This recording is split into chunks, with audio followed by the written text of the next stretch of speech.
tere, mina olen Otto Pahk ja ma näitan teile, kuidas teha kaneeliküpsiseid. Algul võtad jahu natukene ja paned siia lauale, et aina see ei kleepuks laua külge. Paned ka natukene rullile. Siis võtad selle taina ja hakkad rullima. Kui see on rollitud, siis võtad noa ja lõikad ribad.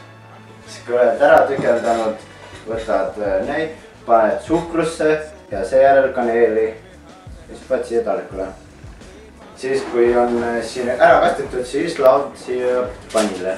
Kui on pannile lahatud, siis pane 200 kraadilisse ahju 15 minutiks. Kui neid on siin 10 minutit olnud, siis võtad ahjust välja ja paned kuumalusele. Proovime järgis.